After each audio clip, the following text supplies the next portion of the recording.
여러분, 사람이 살아갈 때 어떤 정체성을 가지고 사는 것이 굉장히 중요합니다.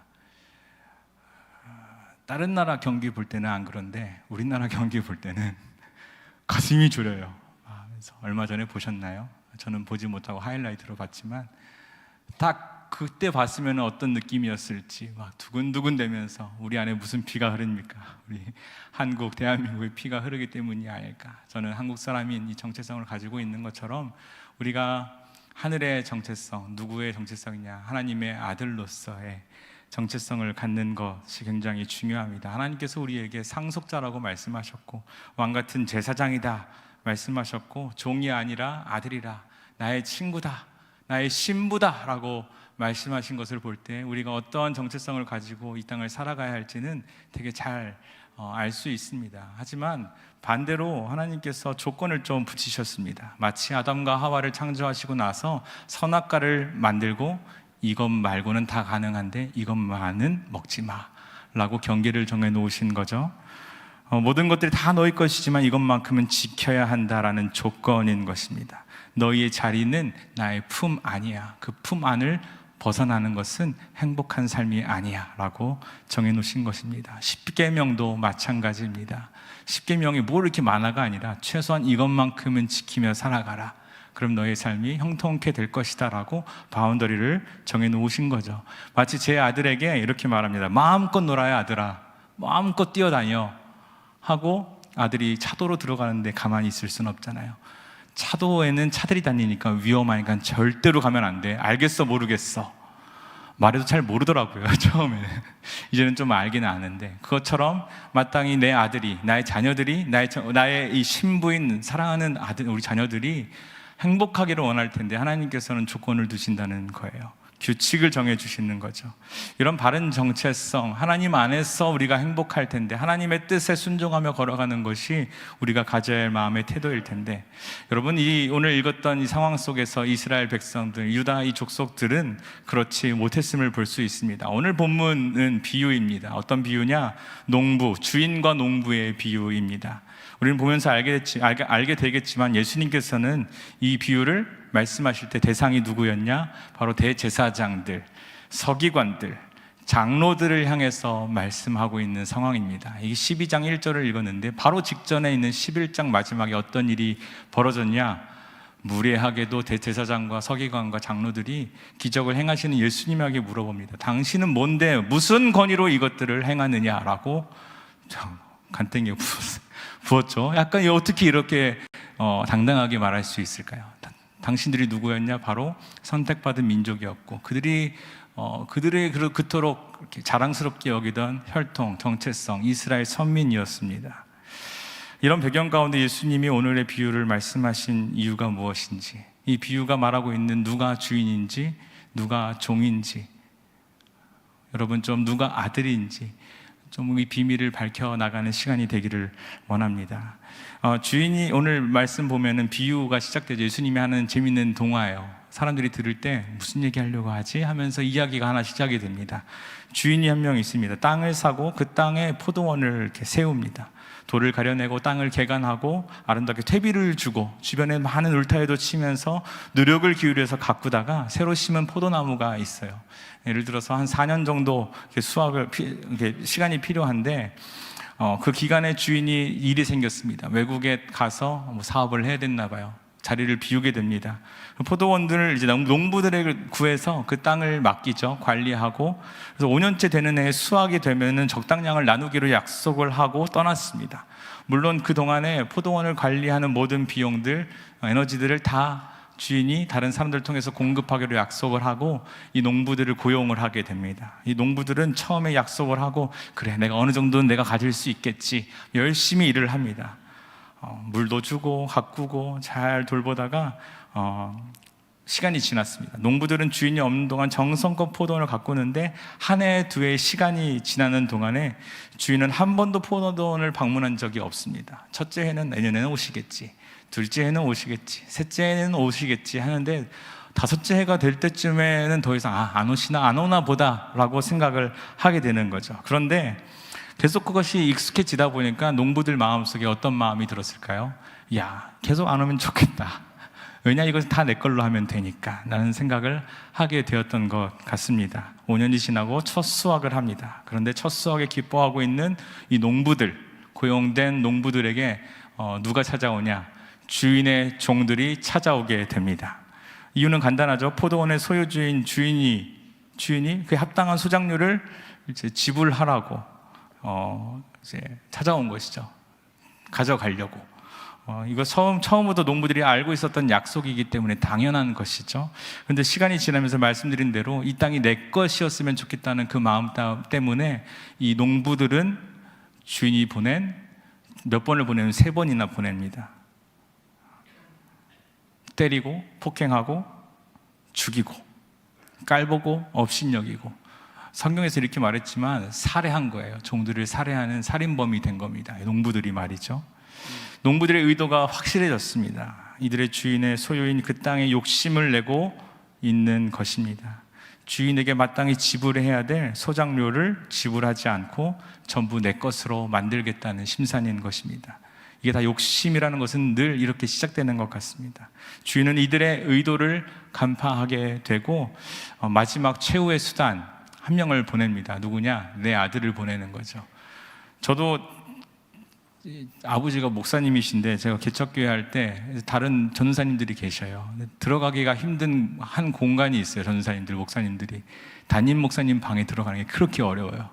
하는데 저는 이제 어렸을 때 아무 똑똑도 안 하고 확 들어가 버리죠. 근데 그것이 되게 뭔가 아빠의 아들로서 이제 권위라기보다는 스스럼 없이 아빠에게 다가갈 수 있는 당당함이 저에게 있었던 거예요. 그것처럼 아빠와 저와의 어떤 그런 게 있다면은 이 주인도 나의 아들은 나와 똑같이 대해 주겠거니 하고선 마지막으로 이 농부들에게 자신의 아들을 보냅니다. 어떻게 할까요? 기대했던 것은 저희가 내 아들을 공경하리라 라고 생각했는데 농부들은 계속해서 착각합니다. 농부들은 이 아들만 죽이면은 다 모든 것이 내 소유가 될 것이라고 큰 착각 속에 빠지게 되죠. 아들을 잡아서 포도원 밖으로 내어 쫓아 죽여버렸다라는 것이 끔찍하고 말도 안 되는 이야기지만 예수님께서 지금 비유로 말씀하고 계신 겁니다. 이것이 8절까지의 내용입니다. 이어서 예수님은 이제 동화 속에서 싹 나와서 핵심을 얘기하는 거예요. 얘기하시면서 9절에 이렇게 말씀하십니다. 포도원 주인이 어떻게 하겠느냐? 와서 그 농부들을 진멸하고 포도원을 다른 사람에게 주리라. 당연한 거죠. 여러분, 심판이 임한 겁니다. 농부들은 일자리가 생겨서 감사해야 됐을 사람들입니다. 마땅히 열심히 일하고 일한 만큼 자신의 몫이 있고 더 많은 포션이 다 우리 주인에게 있는 것인데 그것들을 착각하고 모든 것이 자기 것인 양 생각했던 것이 바로 이 농부들인데 그 농부들에게 심판이 임한 것입니다.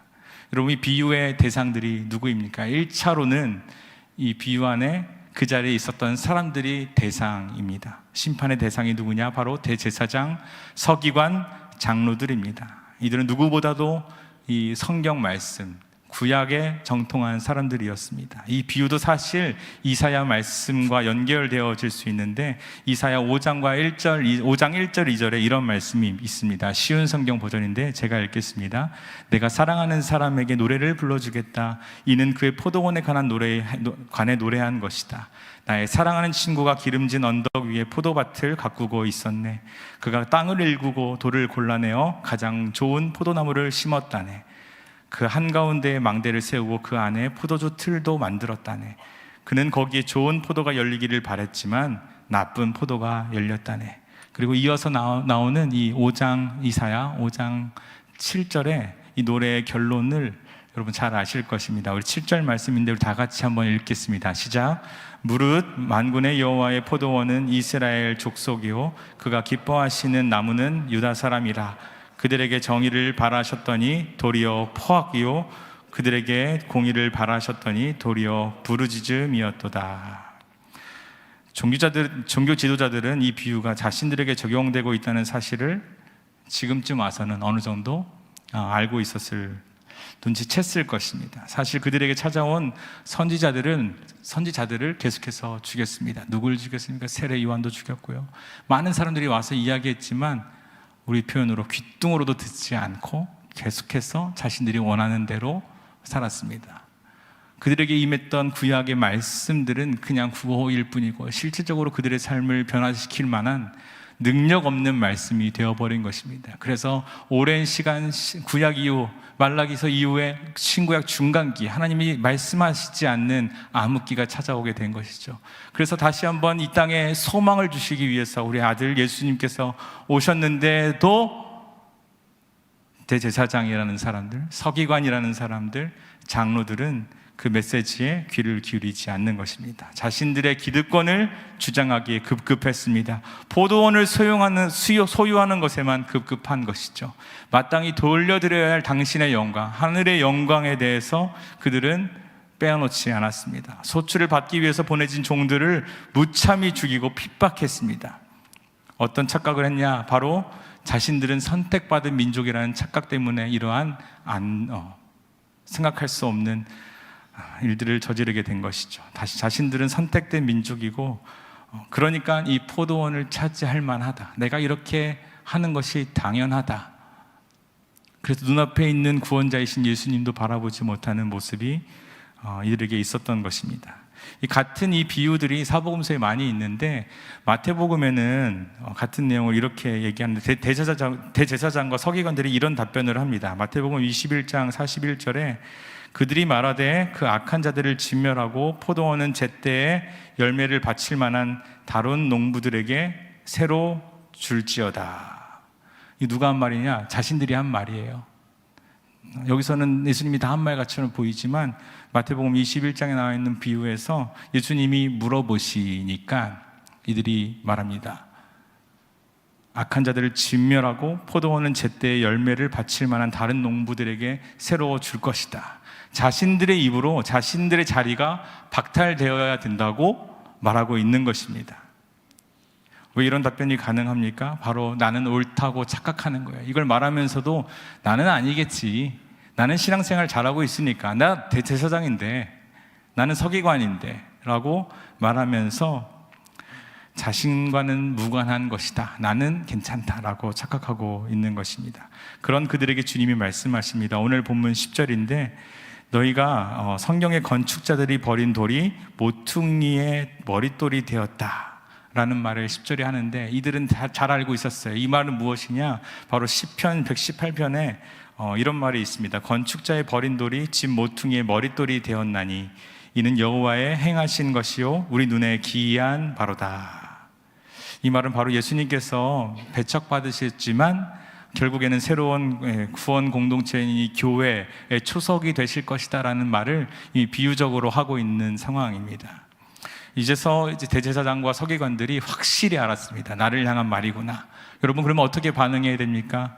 제가 잘못 알았습니다. 주님, 나를 용서하여 주옵소서. 회개하는 것이 맞을 것입니다. 하지만 회개하지 않습니다. 오히려 예수를 어떻게 할까? 어떻게 잡아뜨릴까? 어떻게 핍박할까를 궁리하는 것이 오늘 본문의 마지막 12절의 내용입니다. 그들의 문제는 무엇이냐? 머리로는 이해했어요. 예수님이 한 비유가 누구구나, 지금 나를 향한 말이구나 알았지만 시침이 뚝 떼는 겁니다. 나는 아니야. 마음으로 받아들이지 않고 회개에 이르지 못하는 것입니다. 오히려 마음이 강팍해져서 주님을 잡을 궁리, 비유에 등장하는 악한 이 농부들의 모습이 바로 그 비유를 들었음에도 바로 직후에 바로 예수님이 악한 농부들의 모습을 똑같이 재현하고 있는 이 장로들의 모습을 보게 됩니다. 여러분, 비유의 2차 대상자가 누군지 생각해 봤습니다. 여기서는 제사장, 서기관, 장로들이라면은 오늘 이 말씀이 돌고 돌아서 지금 2024년 2월에 우리에게 임했습니다. 사실 현대를 살아가는 우리 대부분의 사람들은 이 농부들, 고용당한 농부와 같이 흡사한 이 착각을 하면서 살아가고 있습니다. 원래 주인이 우리에게 소작을 맡겼다는 사실을 부인할 뿐만 아니라 그 자체를 부인합니다. 주인이 없다, 다 내 것이다라고 착각하며 살아가고 있다는 것이죠. 내가 땀 흘려 일했으니까 모든 것은 내 것이다 라고 말하는 겁니다. 우리도 양보하고 희생하기보다는 기득권을 주장하기에 급급합니다. 하나님께서 맡겨주신 포도원이 뭘까요? 맡겨주신 것들 여러분 생각해 보시기 바랍니다. 맡겨주신 것들이 내 것인 양 소유하는 것에만 급급합니다. 마땅히 돌려드려야 할 하나님의 영광을 우리가 다 취하면서 돌려드릴 생각조차 하지 않는다는 것입니다. 말씀은 보지만 눈이 가리워진 채로 말씀을 보고 있는 것입니다. 마치 대제사장 우리 서기관들처럼 말입니다. 착각하고 있습니다. 어떤 착각입니까? 바로 나는 좀 교회를 다녔으니까, 우리 아버지가 목사님이니까, 내가 신앙생활을 20년을 했으니까, 내가 직분자니까, 내가 열심히 봉사하고 있으니까, 내가 열심히 헌금하고 있으니까 나는 이 비유와는 다른 사람일 거야 라고 착각하고 있는 건 아닌지 오늘 돌아보기 원합니다. 여러분, 하나님은 여전히 존재하시며 우리의 모든 역사를 주관하고 계십니다. 하지만 사람들은 그것을 인정하려 하지 않습니다. 그것을 고통스러워합니다. 왜냐?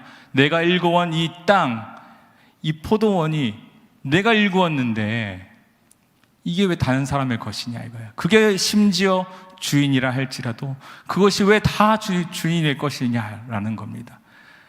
은혜로 감사합니다라고 받아야 될 몫을 갖고 감사를 드려야 해도 모자를 판에 따지고 있는 것입니다. 이것이 우리의 모습은 아닌지 돌아보기 원합니다. 우리 인생의 죄의 뿌리는 어디 있냐? 바로 욕심입니다. 야고보서 1장 15절에 보면은 욕심이 잉태한 즉 죄를 낳고 죄가 장성한 즉 사망을 낳는다라고 말합니다. 욕심을 갖는 것, 여러분, 열정을 다해서 일하는 것, 정직한 것, 최고가 되기 위해서 노력하는 것과 욕심을 부리는 것과는 다릅니다. 여러분, 열심히 다하고 주어진 것에 만족하는 삶을 사는 것이 하나님이 바라시는 겁니다. 사도 바울이 말했던 것처럼 궁핍에 처할 줄도 알고 부에 처할 줄도 알고 일체의 비결을 알았다라고 말하는 사도 바울의 고백처럼 내가 열심히 일하지만 나에게 주어진 만큼이 이것이라면 하나님, 내가 감사함으로 받겠습니다. 나머지는 다 주님의 것입니다. 나에게 오지 않는 것에 대해서 욕심내지 않겠습니다라고 말하는 것이 마땅한 것일 텐데 우리는 얼마나 내 것이라고 소리치며 사는 것이 익숙합니까? 사실 이 땅에 존재하는 모든 것이 다 주인의 것이었습니다. 우리에게는 이 소작으로 맡겨진 것이라는 사실을 알고 있지만 우리는 얼마나 내 집, 내 차, 내 부, 우리 자연은 어떻습니까? 욕망, 편리함이라는 욕망을 가지고 자연을 사용한 결과 하루가 멀다 하고 자연의 재해들이 발생하고 있습니다. 욕심 때문에 죄를 낳게 되고 죄가 결국엔 우리를 사망으로 인도하고 있음에 대해서 우리는 이 사람들처럼 머리로만 아는 것으로 끝나면 안 될 것입니다. 어떻게 우리가 다시 한번 회개하고 돌이킬 것인가? 내가 종이 아니라 주인의 위치에 가 있다면 다시 한번 종의 위치로 내려오는 여러분 결단이 우리에게 있기를 원합니다. 이 시간 다시금 우리의 삶을 돌아보는 시간 되기 원합니다. 하나님께서 말씀하실 때 그 말씀이 지금 우리에게 너희가 가는 길을 잠시 멈출 수 없겠니? 라고 말씀하실 때 네라고 말했으면 좋겠습니다. 우리가 하나님 왜요? 지금 잘 가고 있는데 지금 장애물도 없고요. 딱 좋아요. 저기로 인도해 주시면 하나님 영광 위해서 내가 하겠습니다. 말은 영광 위해서 하겠다고 하지만 결국에는 내 뜻대로 나의 영광을 위해서 주인의 것을 나의 것으로 취하고자 하는 욕망이 있다는 것에 대해서 우리가 발견하지 못한다면 우리가 대제사장이 아니라고 어떻게 말할 수 있겠습니까? 회칠한 무덤아라고 말씀하신 예수님의 책망이 우리를 향한 것이 아니라고 어떻게 장담하실 수 있겠습니까? 우리가 그냥 살다가 주인께서 이 못된 농부들을 진멸하고 열매 맺는 새로운 농부들을 찾는다고 하신다면 여러분 어떻게 하시려고 그러십니까? 우리에게 맡겨진 이 교회, 우리 가정들, 우리 자녀들이 있을 것입니다. 여러분의 일터가 있을 것입니다. 이것은 우리의 능력으로 얻어낸 것이 아님을 여러분 깨달았으면 좋겠습니다. 하나님 우리에게 소작을 주신 거예요. 소작료를 주시면서 잘 가꿔라. 여러분, 우리가 죽어서 가져갈 수 있는 것 아무것도 없음을 우리가 잘 알고 있습니다. 저도 알고 모두가 다 알고 있지만 그것이 되지 않는다면 하나님 이 시간 우리의 마음을 긍휼히 여겨달라고 기도해야 될 것입니다. 하나님 나라를 소작하는 일이 지금 우리에게 맡겨져 있음을 여러분 꼭 기억하시기 바랍니다. 주님은 지금도 우리를 향해서 오래 참고 계십니다. 이미 아들이 오셨고 죽임을 당하셨습니다. 그렇지만 주인의 인내가 계속되고 있기 때문에 여러분, 우리가 주인은 열매 맺는 새로운 당신의 백성들을 모으고 계심을 여러분 꼭 기억하셔서 우리 다시 한번 새로운 농부에게 우리의 역할들이 이양되지 않는, 하나님 우리에게 겸손함을 요구하실 텐데 이것을 꼭 기억하시면서 청직이라는 사실 기억하며 살아가는 저와 여러분 되시기 바랍니다. 가까워야 할 아름다운 하나님의 나라가 우리의 가정이라면, 교회라면 어떻게 아름답게 가꿔야 할지, 이것을 어떻게 아름답게 가꿔서 하나님께 올려드려야 할지, 하나님, 내가 사랑으로 인내로 가꿔온 영혼이 여기 있습니다. 하나님, 내 것인 것처럼 생각했던 나의 자녀가 여기 있습니다. 열심을 다해서 말씀으로 양육했습니다. 내가 인내했습니다. 하나님의 몸된 교회를 위해서 열심히 하나님 위해서 헌신했습니다. 하나님, 이 모든 것들 아름답게 열매 맺혀져 있지만 내가 그 영광을 취하지 않고 하나님께 온전히 올려드립니다. 하나님 영광 받아 주십시오라고 말하는 것들이 우리 인생의 끝뿐만 아니라 우리가 사역하는 우리 교회 안에서의 삶뿐만 아니라 우리 가정 안에서의 모든 삶의 태도의 근원이 되기를 주님의 이름으로 축원드립니다. 그렇게 살아갈 때에 주님께서 우리의 삶 가운데 아름다운 열매 맺혀주실 거고, 언제일지 모르지만 하나님께서 우리에게 잘했다고 고맙다고 얘기하실 날들을 기대하시면서 열심히 우리에게 주어진 이 포도원을 아름답게 가꾸는 저와 여러분 되시기를 주님의 이름으로 축원드립니다.